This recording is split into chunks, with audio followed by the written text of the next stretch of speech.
Cartago delenga est. Urbe latericium evenit marmorem reliquit. Vini, vini, vec. Fabum essesuae cenque fortunae. Ceterum, censeum, Cartaginem F. delendem.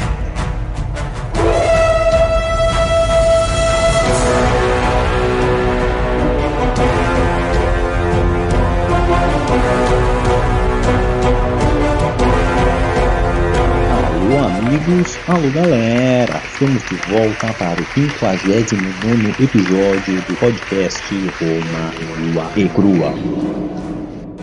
Quem vos fala é Bruno Prandi e no backstage ele, o rufião Douglas De Brito. Eu sou o Douglas, você não é o Douglas. E começar a agradecer o pessoal que classifica a gente, deixa comentário nos agregadores. Mural de recados. Roma nua e crua.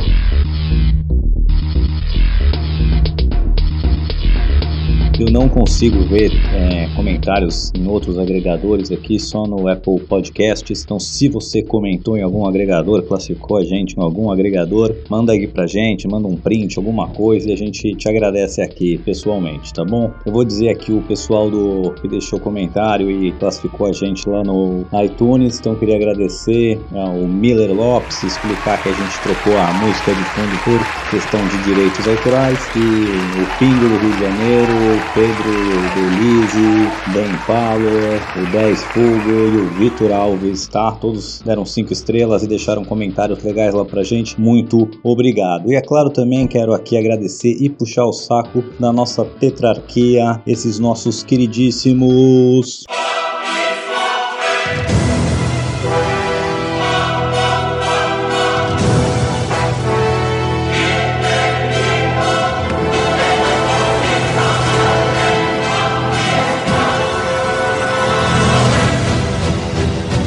Imperator Maximus Nicolas Prandi, nossos Césares Lucas Prandi e César Casolari, e nosso primeiro senador Danilo de Oliveira.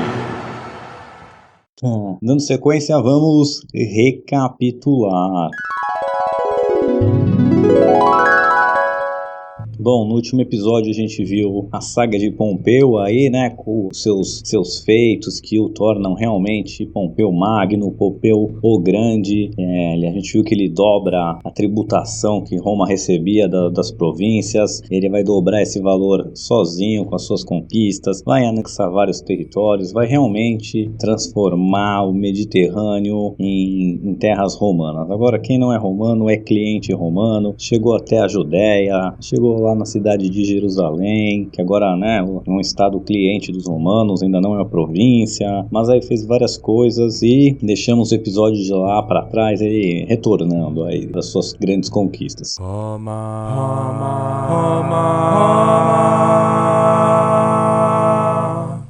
Roma nua e crua. Então, muito bem, no episódio de hoje a gente vai abordar mais uns personagens aí e uma última tentativa de golpe de estado que dá errado, porque depois vai entrar na cena Júlio César e aí até ele morrer e vai ser guerra civil sem parar, mesmo depois de sua morte, até virar império de vez, né? Então eu fui tentando aqui colocar todos os personagens mais importantes e os eventos mais importantes até essa data que estamos agora, até Júlio César entrar em cena. Então continuaremos, né, com Crasso, com Pompeu, com Cícero, que falaremos dele hoje, com Catão, com outros personagens super importantes, mas semana que vem começa Júlio César assumir o protagonismo aqui do nosso podcast. Bom, dito isso, tá cada vez mais difícil fazer esses podcasts, porque é tanta coisa acontecendo junto, fica difícil saber em quem focar, como não fugir muito da linha do tempo quando tá falando de alguém. Então, pessoal, legal. Sempre que tiverem, pode mandar feedback pra gente pelas redes sociais,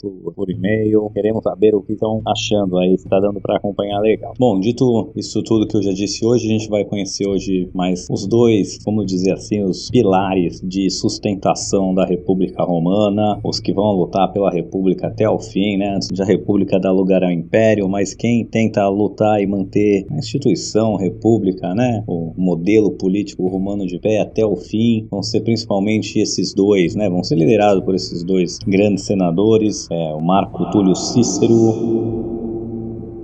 e o Marco Pórcio Catão, ou Catão o Jovem. A gente já conhecia o Catão o Velho lá da época dos Cipiões. Esse é o bisavô do Catão o Jovem. Empolgante! Bom, vou emendar aqui e começar falando do Catão. Bom, o Catão vai nascer em 95, né, antes de Cristo, e vai morrer lá em 46 antes de Cristo. Como eu já disse, ele era neto do Catão o Velho, e ele era o que a gente podia chamar de a reserva moral de Roma. Ele era o cara, o padrão, né, moral, o padrão ético romano, era o Catão. Tinha até meio que como se fosse um ditado, assim, quando se faz alguma coisa, como que a gente diria hoje, né? Também não sou de ferro, né? Você diria, também não sou um Catão, né? Não é assim nenhuma Brastemp. Assim que em Roma se falava de tão, posso dizer, disciplinado, então ele era da escola estoica, né? Do pensamento estoico, de não mostrar emoções, não deixar as emoções tomarem conta de você, ser aquele cara trabalhador, firme, que nada o abala, não tem medo de nada muda o seu humor, nada o afeta, e esse era o Catão, né? O cara ia trabalhar todo dia, nunca faltava. Quando ele estava no exército, né, que toda a carreira política tinha que começar pelo menos como uma carreira militar, mas quando ele serviu o exército, ele lutava na linha de frente com os soldados, ele dormia no mesmo tipo de alojamento que os soldados, comia a mesma comida, não era aqueles generais ou aqueles oficiais que fica lá no seu mundinho isolado, no seu luxo, na sua comida boa. Ele não, sofria ali junto com as suas tropas, era admirado por isso, mas era um disciplinador nato, né, e vinha de uma família aí super influente, né, tanto que é o bisneto de Catão, a gente já falou aqui dele, por ser um personagem já influente na política romana. Então,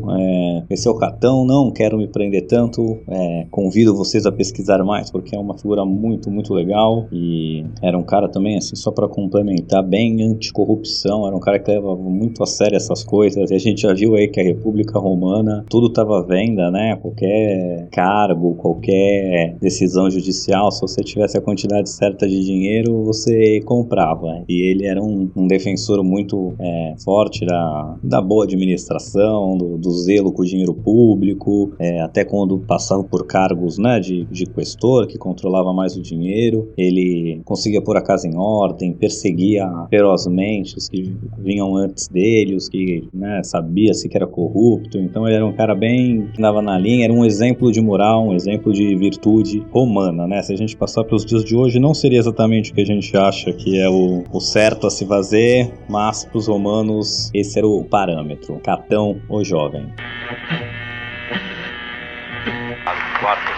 Mamma mia! É Bruno! No podcast Romano e Crua! Nascido em 106 a.C., vai bater as botas em 43 a.C. O Marco Túlio Cícero, ele nem era romano, ele era nascido numa cidadezinha ali perto, que já tinha cidadania romana faz tempo, mas ele não era romano da gema, né? Ele vinha de uma província, ele era plebeu e era o primeiro, né, da sua família a chegar a ser senador, ser cônsul, que os romanos chamavam de novos homos ou os novos homens. Então ele sempre teve, posso chamar assim, ele sempre vai ser tratado pela elite romana com aquele quê de superioridade, sabe?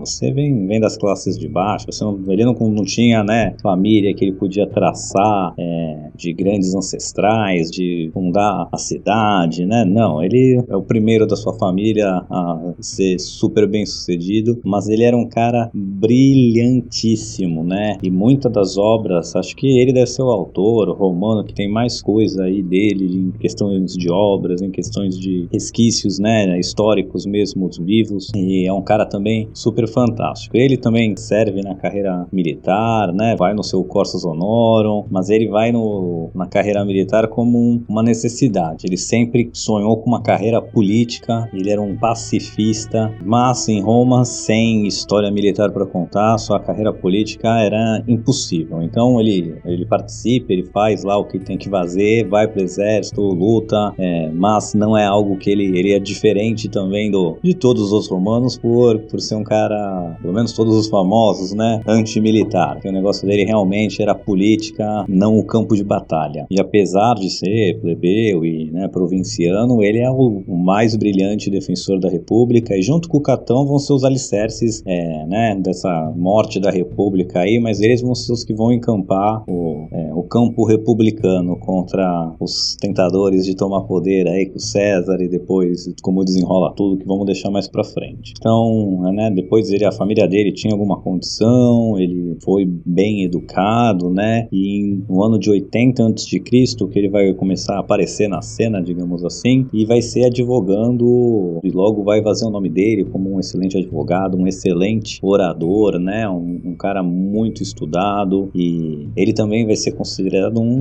como posso dizer assim, um dos patronos da aquisição, da absorção da cultura grega pelos romanos, né, ele vai traduzir várias obras do grego em latim, adorava a filosofia grega, então ele realmente é um personagem que marca muito a história romana por isso, por fundir mais a cultura grega e romana, né. Tenho culpa se eu sou culto. Tá com o livrinho aí? Mas dito isso, voltando lá para o ano 80 a.C., ele vai fazer o nome dele como advogado, super eloquente, oratória infalível, super inteligente, super meticuloso, só que ele vai acabar se dando mal aí, porque isso enquanto Sulla tá o ditador pra vida lá, o ditador eterno, ele acusa um apoiador do Sulla ali de assassinato, de algum crime assim bem pesado, e pega super mal, né, porque o cara era amigo do Sulla, quem manda é o Sulla, ele foi super audacioso, e aí para evitar maiores problemas ele vai passar uma temporada lá pela Grécia, vai dar uma sumir de cena pra não se indispor ali com o Sulla, né, ou pro Sulla não resolver dar fim nele. E aí enquanto ele vai pra Grécia, ele também aproveita para conhecer os maiores filósofos da época ali da Grécia, estudar com eles, é ali que ele vai desenvolver, refinar, vamos dizer assim, a sua oratória, e vai ficar conhecida como,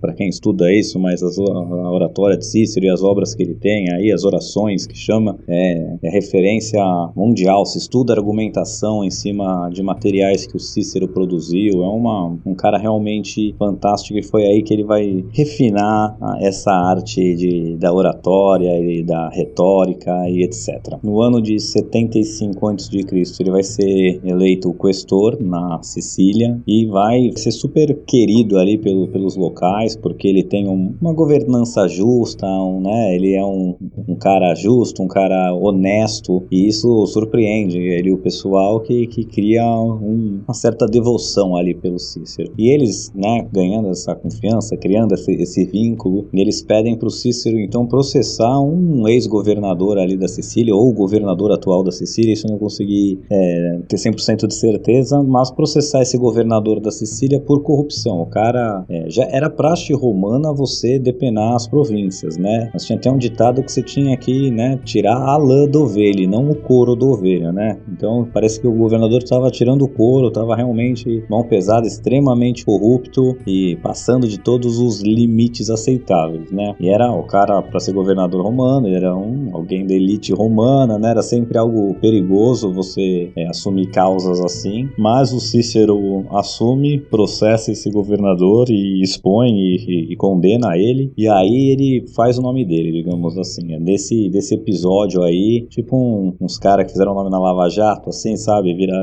Foi mais ou menos isso que aconteceu com ele. Ele ficou super famoso aí com esse julgamento, e a sua carreira ascendeu, ele virou, né, um personagem público, conhecido por todos. Facciamo snobis ingresso e Bruno Prandi podcast Romano e Crua. Por último, vamos conhecer o Lúcio Sérgio Catilina.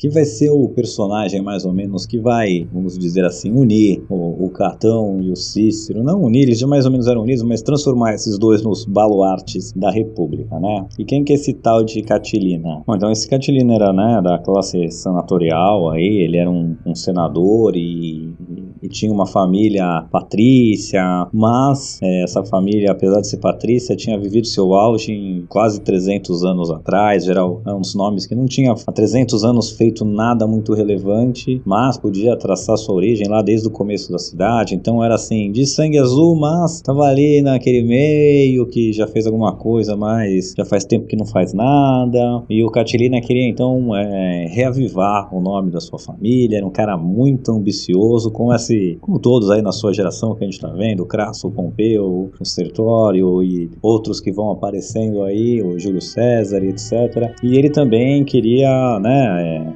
se estabelecer, vamos dizer assim, queria ser o primor de Roma, queria ser mais um discípulo do Sul, aí, mais um que ele queria poder. Ele então, ele era um bom soldado, né, parece que não tem nada muito relevante assim, mas ele era bom soldado, tinha fama de ser bom soldado, bom comandante, mas ele era assim a antítese do que seria o Catão e o Cícero, assim. Ele é o cara que realmente usava corrupção para se eleger, já tinha fugido aí de várias condenações judiciais com suborno, pelo menos tinham acusações disso, né, mas que vivia jogava o jogo da época, que era muita corrupção, muito suborno, muito criar relações que te dão benefício, e assim que ele jogava o jogo, e era assim que Catão e Cícero viam como uma ameaça para a República, né? Isso! O que é isso? Vamos voltar pra cá. Que deselegante! Né? Totalmente deselegante. Então, resumindo, a carreira dele é mais ou menos isso. Ele consegue ser pretor, é mandado para a África, tenta concorrer a cônsul, só que aí o pessoal lá da província da África processa ele por corrupção. Ele não vai conseguir então concorrer. Ele tenta no ano de 68 a.C. concorrer a cônsul. Por causa desse processo aí, estava na lei da ficha limpa, não conseguiu concorrer. Só vai conseguir se livrar aí desse processo lá pelo ano 65 a.C. Ele vai tentar concorrer de novo, mas o Cícero se mete na competição e junto com o apoio de Catão, para não deixar esse moleque metido a besta. Ele era super popular, então ele tenta ganhar uma eleição, perde contra o Cícero, né? Depois então ele começa a prometer mundos e fundos para todo mundo para se eleger, tentar se juntar fazer apelos populistas e populares, né, para se eleger, prometendo mundos e fundos para todos. E ele não vai conseguir se eleger muito pela oposição do Cícero e do Catão, principalmente do Cícero nesse caso, que joga muito contra ele, tem tipo um contra o outro assim no Senado, uma inimizade, e ele não consegue então se eleger e fica muito pé da vida. E ele resolve então que vai dar um golpe. Ele começa então ativamente a conspirar contra a República. Conspiração, conspiração, até o chão. Fazer realmente um trama de como derrubar o governo e instalar um novo governo com ele como chefe de Estado. Então ele começa a angariar apoiadores, né, digamos assim. Ele não era uma pessoa super relevante como o Mário, como o Sulla, como o Pompeu, esses que já os Graco até que jogaram a República de ponta cabeça, mas eram pessoas assim, né, famosíssimas, super prestigiadas. Esse não era o caso do Catilina. Então ele foi, como posso dizer, a estratégia dele foi comer pelas beiradas. Primeiro com os populares, fazer aquelas promessas de sempre, né? Proibir mundos e fundos, vai dar terra para todo mundo, vai dar dinheiro para todo mundo, vai dar posição no governo para todo mundo. E com a elite, digamos assim, ele não foi tentar cooptar a elite, a nata, e sim o segundo escalão ali da elite, né? Com essas mudanças sociais todas que tiveram em Roma, principalmente agora com a cidadania expandida para todos os itálicos, né? Teve ali um reviravolta no poder, né? Porque até senadores deixaram de ser senadores para dar lugar para outros que eram mais ricos e com mais prestígio. Lembrando que eram os censores que diziam em que cada classe as pessoas, né, pertenciam, e como agora com essa cidadania para todo mundo, digamos assim, a elite da Itália como um todo agora, que vão ser o Senado romano, não só a elite de Roma. Então muitos dos romanos, da aristocracia, de quem, os inúteis que estavam acostumados com poder fácil só por ser romanos, digamos assim, agora tinham competição feroz de toda a Itália. Então muita gente foi para o segundo escalão por ficar mais pobre e por ser mais ter menos mérito mesmo, ser mais burro, ser menos articulado, ser menos rico, ter menos contato, ser menos carismático. Então o Catilina vai cooptar esse tipo de pessoa, a elite que ficou para segundo escalão assim, e eles começam então ativamente a conspirar para depor o governo e se instalarem aí como novo governo. Quem é este podcaster? É o Bruno Prandi! Bruno Prandi. Começa a rolar uns boatos nisso. Cícero, então, que vai descobrir esse complô e vai acusar ele perante o Senado.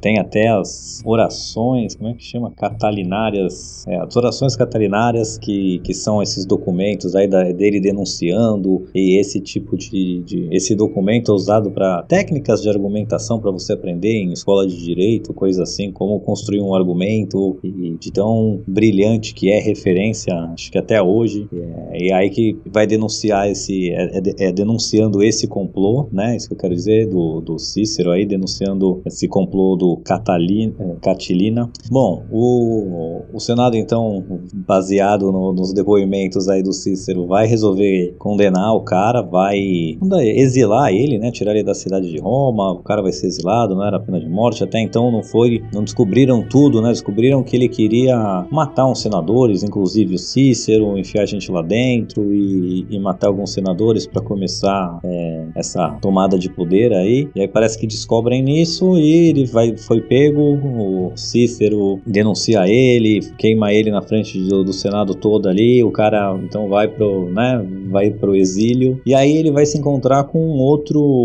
um tal de Manlio aí, que era um outro desses nobres que eu falei, que estava juntando um exército ali na Etrúria para continuar com a conspiração, né? O Catilina foi pego, mas a conspiração e os outros que envolviam continuavam no plano. Então eles estão juntando tropas ali no que seria Etrúria, o norte da Itália, né? E angariando fundos, preparando para tomar o poder. E aí eles têm a brilhante ideia, né, de tentar buscar mais aliados, e eles vão entrar em contato com os gauleses, convidar os gauleses para se juntarem a essa conspiração para derrubar o governo romano e, sei lá, né, depois oferecer alguns benefícios para esses gauleses. Os gauleses, então, malandramente, falam: vocês querem cooptar a gente pra uma conspiração contra Roma.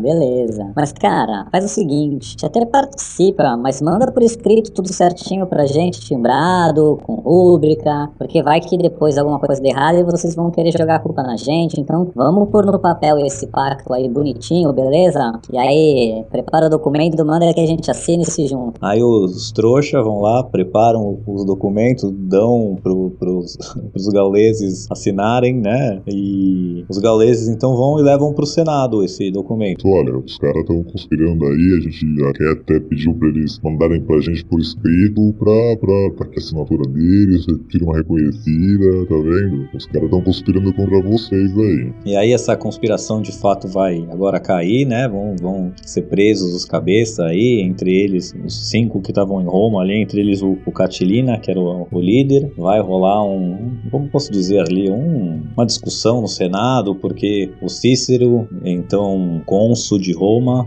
quer executar eles sumariamente. O Catão se põe a defender o mesmo destino, que isso é insurreição, que isso é lesa pátria, sei lá, que traição, que isso tem que ser punido veementemente e rapidamente. Só vai ter um tal de Júlio César César ali que vai se defender, não o Catilina em si, mas defender que isso não era justo, matar os caras sem nenhum tipo de julgamento, que beleza, pode até ser condenado à morte, mas ele tem que julgar, tem que rolar o devido processo, né? E o Catão, o jovem, vai criar uma inimizade com o Júlio César daí. O Júlio César ainda é novinho, não tava no meio ainda do furacão da política romana. E o Catão tava e já cria essa inimizade daí. Mas a veemência, a oratória do Cícero é o suficiente para convencer a galera que o pessoal tem que ser executado. E ali mesmo, no fórum, os próprios Cícero vai estrangular o Catilina ali, meio que uma coisa meio ritualística, né? De enforcar o cara ali, que traiu a república. Isso vai até pegar mal, porque não era legal fazer isso, então vai ser sempre uma mancha, digamos assim, algumas coisas que os inimigos do Cícero sempre vão trazer contra ele, né? Que ele enforcou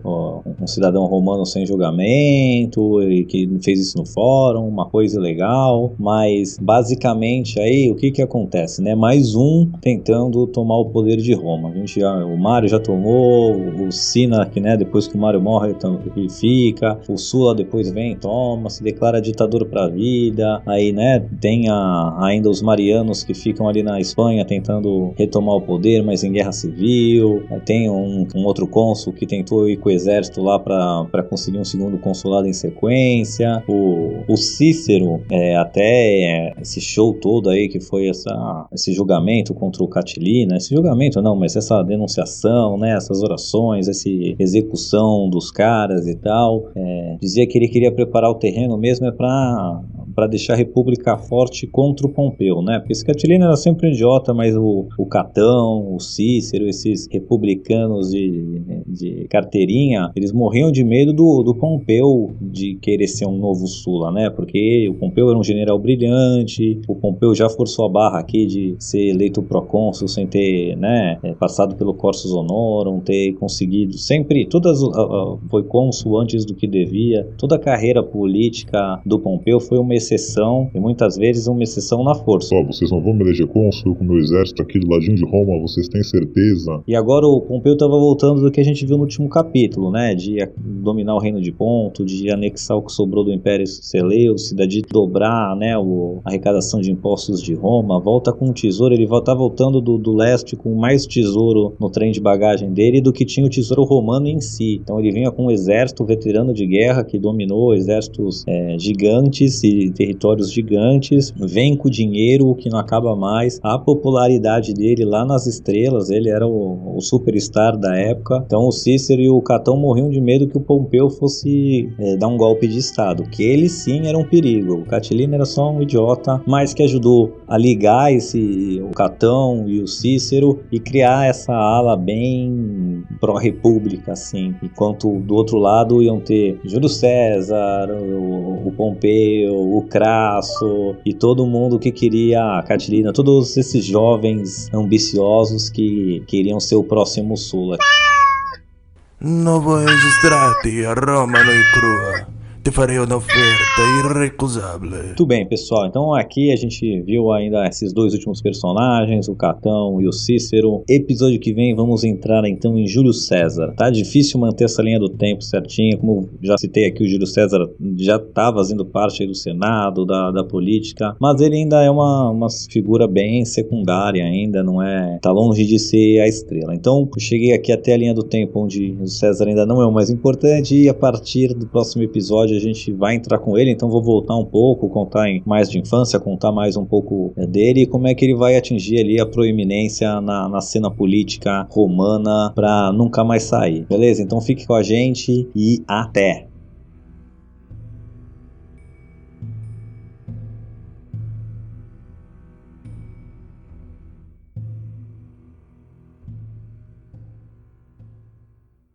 Alô amigos, alô galera, só lembrando que ainda tá muito fácil de participar do nosso seleto grupo de apoiadores carinhosamente apelidados de Tetrarquia. Você que gostaria de contribuir com este humilde podcast, por favor entre no link que está na descrição para visitar a nossa página do Padrim. Lá contém todas as informações necessárias e você poderá deixar seu nome registrado para sempre na história da educação brasileira. Vem!